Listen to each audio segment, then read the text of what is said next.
नमस्कार, सत श्री अकाल, राम राम सा, खंबा गड़ी वड़कम। आप सभी का ऑल्ट न्यूज मीडिया में फिर से स्वागत है। मैं आपकी host Gayatri Devi and I hope numbers आने शुरू हो जाएंगे। बट जब तक नंबर्स आ रहे हैं तब तक एक चीज दिखाना चाहूंगी। पार्टीज, पॉलिटिकल पार्टीज अब नवरात्रि सेलिब्रेट करने लगे हैं और ये बड़ी खुशखबरी की बात है, क्योंकि बड़ा अच्छा लगता है जब लोग आकर चीजों को सेलिब्रेट करना शुरू करते हैं, हमारे धर्म को, हमारी विचारों से सहमत होना शुरू करते हैं। एमपी इलेक्शंस के टाइम पर नवरात्रि में बीजेपी का 3 दिवसीय शक्ति सम्मेलन और कार्यकर्ताओं को दिए जाएंगे संपदा कार्ड। उसके अलावा एक चीज मैं नोटिस कर रही हूं, इस वक्त कांग्रेस में बड़ा एटीट्यूड और एरोगेंस आ गया है। उन्होंने धड़ल्ले से टिकट्स निकाली हैं और फिर अचानक से लगा अरे बाप रे, ये गलत टिकट दे दी हमने, तो फिर टिकट्स रोल आउट करना भी शुरू कर दिया उन्होंने। कुछ तो गड़बड़ है यहाँ पे। वैसे कांटे की टक्कर है, मैंने जितने भी लोगों से बात की है। हो सकता है बीजेपी पुल अप कर ले एमपी में, बट एमपी में टक्कर बहुत स्ट्रॉन्ग है। एक तो एंटी इनकम्बेंसी है, बहुत सारे फैक्टर्स हैं, और मोदी कार्ड ऑब्वियसली ये लोग यूज कर रहे हैं, पूरा पूरा भुना रहे हैं। बट जिस तरीके से बीजेपी कैलकुलेटेड वे में टिकट्स निकाल रही है, दिखता है कि बीजेपी बहुत कॉशियस होकर खेल रही है and by any chance they don't want to miss the elections. और इतना हो गया है, मतलब वॉर इतनी पर्सनल हो गई है कि लोग नमाज पढ़ रहे हैं। क्या पढ़ते हैं ये लोग जो मुस्लिम होते हैं, वो नमाज पढ़ रहे हैं और अपने अपने हिसाब से वो इनकी नमाज या जो भी पूजाएं कर रहे हैं कि इनको बतुआ लग जाए शिवराज सिंह चौहान को और वो किसी तरीके से दोबारा इलेक्ट ना हो। एनीवेज, मैं एमपी से इंडी अलायंस की जो लड़ाई शुरू हुई है वो यूपी से होते हुए आम आदमी पार्टी तक आ रही है और बहुत बड़ी बम्बार्डमेंट होने वाली है। आशीष भाई, over to you, let's get started. जी गायत्री जी, आपको ऑल्टरनेट मीडिया के सभी प्यारे प्यारे दर्शकों को मेरा यानी डॉक्टर आशीष का प्यार भरा नमस्कार। गायत्री जी, सच में युद्ध का बिगुल तो बज चुका है, क्योंकि 5 राज्यों के अंदर अब ताबड़तोड़ इलेक्शंस होने बिल्कुल सिर पे खड़े हुए हैं। और ये इंपॉर्टेंट इसलिए है आपके दर्शकों को समझना कि इस समय माहौल गर्म क्यों हो गया है कि जो 5 स्टेट के इलेक्शन होने जा रहे हैं, इलेक्शन कमीशन के डाटा के अनुसार 1/6 of the whole country is going to poll in this 5 states. 1/6 of the whole country. Gayatri ji, इन सिर्फ 5 स्टेट्स की अगर मैं बात करूंगा तो 16 करोड़ वोटर्स ने इस समय वोटिंग देनी है। 679 विधानसभा इन 5 स्टेट्स की जो है इस समय वो वोट करने जा रही हैं। तो आप ये सोच के देखिएगा ये कितना बड़ा एक, जिसको बोलते हैं डेमोक्रेसी का, इस समय जलसा होने वाला है। इसलिए सभी पार्टीज गियर्ड अप है, चाहे फिर वो एनडीए हो चाहे इंडिया अलायंस की बात हम करें, लेकिन दोनों अपने अपने इस समय पूरे रुआब पे दिखाई दे रहे हैं। लेकिन यहाँ पे मजे की बात क्या है आपके दर्शकों के लिए, कि जो आपने लिखा ना, एमपी से इंडिया अलायंस की शुरू हुई लड़ाई यूपी से होती हुई, मैं कहूंगा उसमें छत्तीसगढ़ और डाल दीजिए, अभी मैं बताऊंगा आपको क्यों।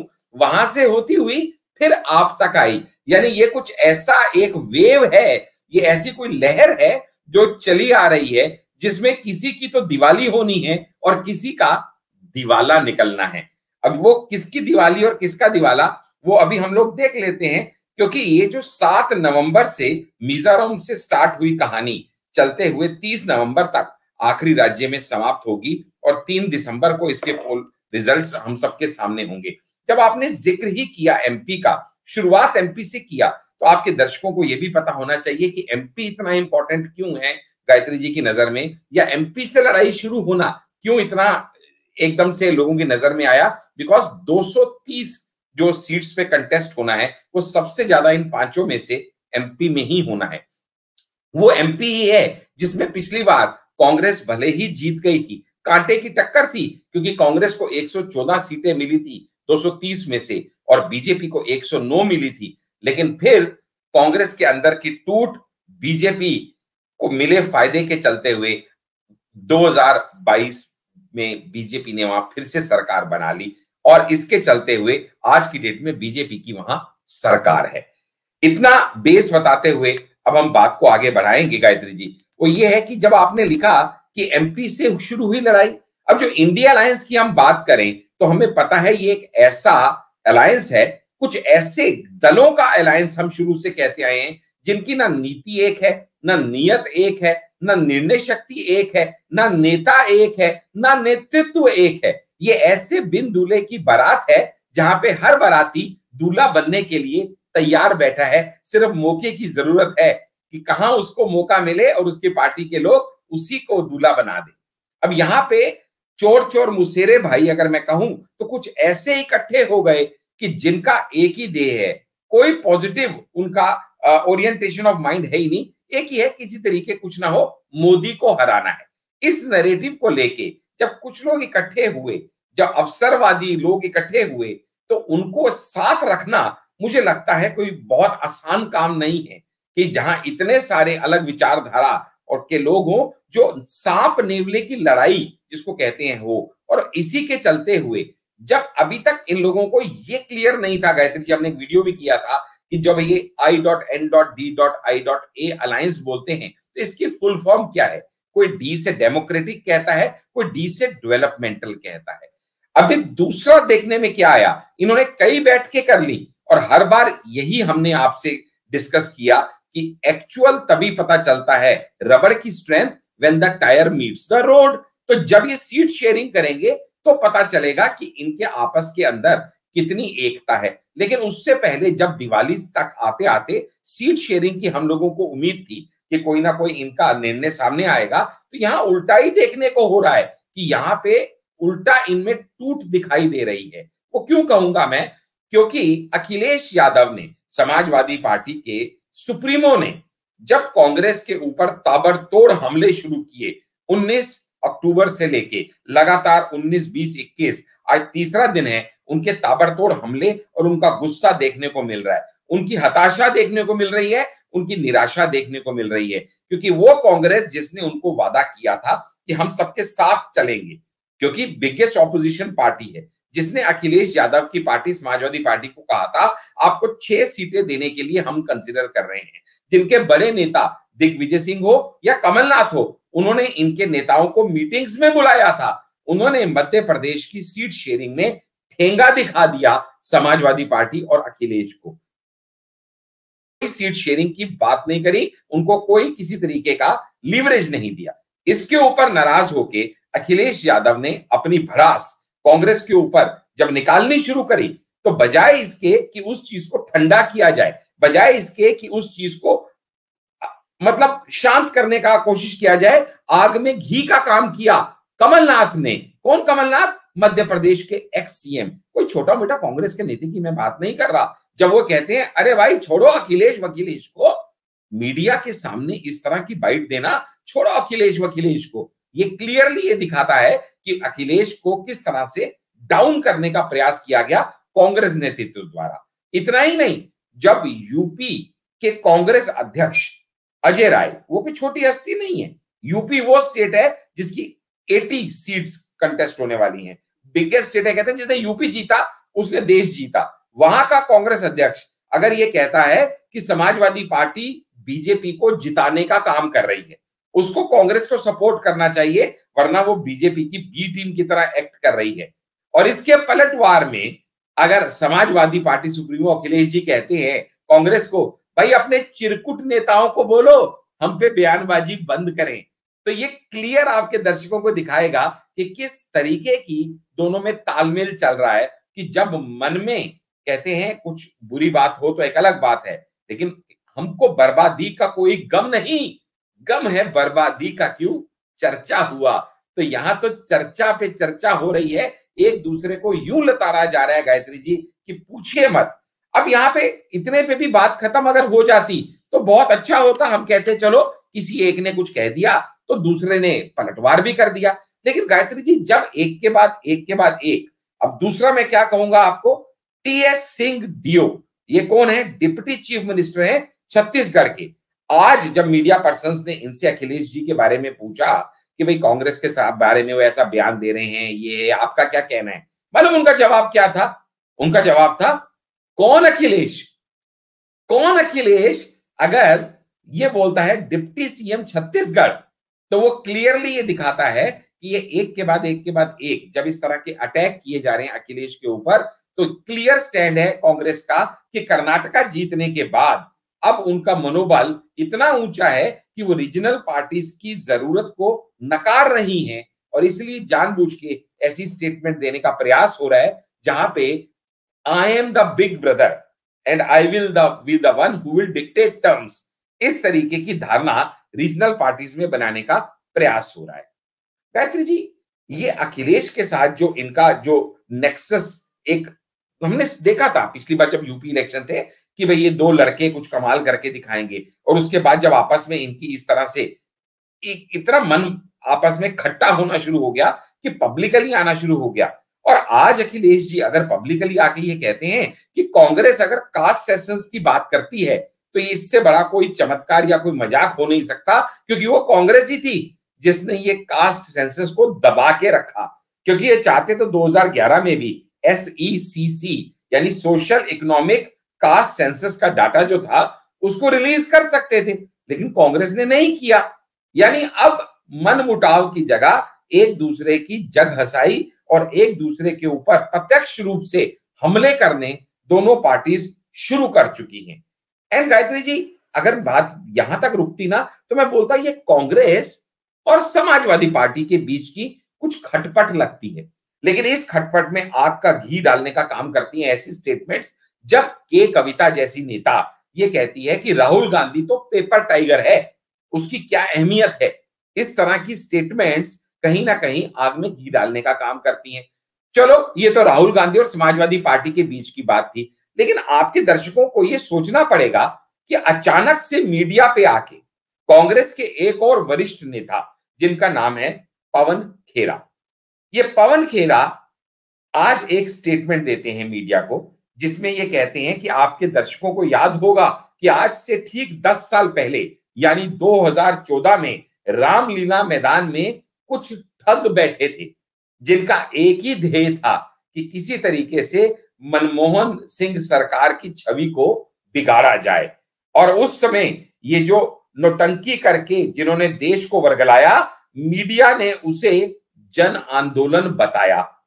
अब सब आपके व्यूअर्स जानते हैं कि 2014 में रामलीला मैदान में कांग्रेस की सरकार के अगेंस्ट जन आंदोलन करने कौन बैठा था? वो बैठी थी आम आदमी पार्टी की सरकार, यानी अरविंद केजरीवाल और उनके साथी। अब आम आदमी पार्टी के अगेंस्ट भी कांग्रेस को इस तरीके का फ्रंट खोलने की क्या जरूरत आन पड़ी? ये बात बहुत क्लियरली समझ में आ रही है गायत्री जी कि इस समय जो आपस का इनका तालमेल है इंडिया अलायंस का, वो पूरी तरह से चरमराया हुआ है और वो 100% उसका लाभ एनडीए को मिलना तय है। क्योंकि एनडीए शुरू से ये कहता आया है कि आज के वोटर ये सोचेंगे डेफिनेटली कि उनको देश से करप्शन भगाना है या मोदी को भगाना है। कोई आपका पॉजिटिव एजेंडा है या नहीं? क्योंकि गायत्री जी जब आप एमपी की बात करते हैं ना तो आपके दर्शकों को पता होना चाहिए कि जिस टाइम पे एमपी में ये इंडिया अलायंस वाले एक दूसरे की टांग खींच रहे हैं, एक दूसरे के बाल नोच रहे हैं, एक दूसरे की जड़ें खोद रहे हैं, उसी टाइम पे शिवराज सरकार क्या क्या कदम उठा रही है, 2-3 आपके व्यूअर्स को बता दूं जिससे उनको पता चलेगा। ऐसे मेरे पास 7 पॉइंट हैं पर 2-3 बता के खत्म करूंगा कि 1,31,00,000 महिलाओं को 1250 रुपए महीने लाडली बहन योजना के तहत दे रही है ऑलरेडी शिवराज सरकार। यानी ये वादा नहीं कर रही हम देंगे करके, ये दावा कर रही है और इसके ऊपर 19,650 करोड़ सालाना खर्चा हो रहा है जो सरकार उठा रही है। किसानों की अगर मैं बात करूं गायत्री जी तो 87 लाख किसानों को मिलने वाली सम्मान निधि को 4,000 से बढ़ा के 6,000 कर दिया गया है, जिसपे 1,750 करोड़ पर ईयर एक्सपेंस आ रहा है। इस तरह के बहुत सारे जो स्टेप्स है जहां पे शिवराज सरकार उठा रही है मध्य प्रदेश में वापस अपनी जमीन खोजने के लिए, वहीं पे इंडिया अलायंस जो है अपनी जमीन खोती चली जा रही है और एक दूसरे के ऊपर इल्जाम और पलटवार करने में इस समय अपना समय बर्बाद कर रही है। मुझे लगता है कि ये अब इस समय जो हालत है इंडिया अलायंस की, वो इस समय अब उनकी आखिरी सांसें गिर रहा है ये अलायंस, जहां पे कोई भी किसी की सुनने को तैयार नहीं है। रीजनल पार्टीज चाहे टीएमसी हो वो कोई खुश नहीं है कांग्रेस से, चाहे वो बीएसपी हो वो वैसे न्यूट्रल होने का कह चुकी है, आम आदमी पार्टी वैसे ही कह चुकी है कि भाई हम पंजाब में अपने हिसाब से लड़ेंगे, दिल्ली में अपने हिसाब से लड़ेंगे। सीट शेयरिंग हुई नहीं इतनी मीटिंग्स के बाद भी, उसके बाद कांग्रेस धड़क्के से ऐलान करती है कि दिल्ली की 7 एमपी पे तो हम लड़ेंगे ही लड़ेंगे। यानी इस तरीके के जो अपनी अपनी मनमानी, अपनी अपनी डफली अपना अपना राग अलापने का इस समय जो इंडी अलायंस का एक दौर शुरू हो गया है, मुझे लगता है उस दौर में ये भूल चुके हैं वो कि भाई जिसको बोलते हैं ना गायत्री जी, एक होता है मी, मी। जब ME को यूं उल्टा कर दे है ना लिखने के बाद पेपर पे, तो उसके बाद बनता है वी। यानी ME मी को उल्टा करने से वी आता है, लेकिन यहां पे कोई उल्टा करने को तैयार नहीं है। यहां पे ये वर्चस्व की लड़ाई हो चुकी है जिसमें आई, मी और माई सेल्फ, ये तीन ही शब्द हर पार्टी को दिखाई दे रहे हैं। इसलिए वी और अस जैसा कोई अस्तित्व इंडी अलायंस का अब दिखना हमें बंद हो चुका है। Over to you Gayatri ji. आप सही कह रहे हैं, और एक्चुअली में कुछ ऐसे ही रीजन से, इसी वजह से लोगों में बहुत ज्यादा चार्म भी नहीं है मध्य प्रदेश इलेक्शंस को लेके, राजस्थान इलेक्शंस को लेके। एक उसका बहुत बड़ा रीजन ये है कि पार्टीज बहुत प्रिडिक्टेबल हो गई हैं। लोगों को रिजल्ट में इंटरेस्ट है, डेफिनेटली इंटरेस्ट है कि हो क्या रहा है, बट प्रिडिक्शन इतनी ज्यादा हो गई पार्टीज की। सबको पता है कि इंडिया अलायंस में क्या होगा, वॉर ऑफ वर्ड्स होगा, गाली गलौज होगी, कोई उसका कुर्ता फाड़ेगा। अब जैसे अभी दिग्विजय सिंह और कमलनाथ के बीच में जो सिनेरियो हुआ, कुर्ता फाड़, इस टाइप की जो चीजें हो रही है इतनी प्रिडिक्टेबल हो गई है कि, और लोगों को अब क्या है, लोगों को चाहिए अच्छी बातें, पॉजिटिव बातें, एक कंस्ट्रक्टिव आइडियाज, एक कंस्ट्रक्टिव ग्रोथ के ideas. So they don't want, वो ये नहीं सुनना चाहते कि भाई आज किसने किसको पिटा नहीं, वो ये सुनना चाहते हैं आज कितने प्रोजेक्ट्स बने, क्या चंद्रयान हमारा कामयाब हुआ। जैसे आज भी इसरो का एक प्रोजेक्ट था, उसको लेके सबकी आंखें और निगाहें वहां रखी हुई थी। So they are looking for positive news, और ज्यादातर ये पॉलिटिशियंस नेगेटिव न्यूज लेकर आते हैं, ये पॉजिटिव न्यूज बहुत कम लेकर आते हैं। एक वो भी रीजन है जिसकी वजह से ये भी और झल्लाए हुए हैं पॉलिटिशियंस के, भाई हमें वो इंपॉर्टेंस क्यों नहीं मिल रही है, वो स्टेज क्यों नहीं मिल रहा है चैनल्स पर, टीवी चैनल्स पर, जिस पर हम मतलब बस चलते तो कुर्सियां उठा कर मारते एक दूसरे को। Literally that kind of thing is developing, and that is called political maturity. I would say that's called really maturity. हमारी ऑडियंस बहुत मैच्योर हो रही है डे बाय डे। जी आशीष जी, आप कुछ कंक्लूजन में ऐड करना चाहेंगे? बस कंक्लूजन में इतना ही कहना चाहूंगा कि आपके व्यूअर्स को ये देखना चाहिए कि जब मन मुटाव की बात कहते हैं ना, मन भेद नहीं होना चाहिए, मत भेद तक बात ठीक है। अब आज की डेट में जब अखिलेश जी ओपनली ये तक कह देते हैं कि जो रवैया मध्य प्रदेश में कांग्रेस हमारे साथ अपना रही है, जिस तरीके से हमें ठगा हुआ महसूस किया जा रहा है, जैसे हमें धोखा दिया जा रहा है, उत्तर प्रदेश में इन्हें आने दीजिए, इनको यही ट्रीटमेंट मिलेगी, ये हम सुनिश्चित करते हैं। तो आपके व्यूअर्स को समझ सकते हैं कि ये गठबंधन, ठगबंधन, कुछ भी कहिए, लेकिन इसका अंत निश्चित है, क्योंकि इनके बीच में इतनी आपस में इस समय तालमेल है जो भगवान किसी गठबंधन में ना दे। जी, थैंक यू सो मच आशीष भाई फॉर ज्वाइनिंग। जाने से पहले सभी व्यूअर्स से रिक्वेस्ट है, ध्यान रखिए मध्य प्रदेश इलेक्शन बहुत इंटरेस्टिंग होने वाला है, और राजस्थान भी, क्योंकि दोनों में जो टक्कर है वो बहुत अलग तरीके की है, अलग तरीके का पॉलिटिक्स चल रहा है, और वो मैं दिन मतलब स्टोरी ग्रेजुअली हम समझाते रहेंगे। इसी के साथ थैंक यू फॉर ज्वाइनिंग। जय हिंद, जय श्री राम, हर हर महादेव। कल अष्टमी है और कल सभी की पूजा होगी, उसके लिए सभी को अभी से ही शुभकामनाएं। जय हिंद।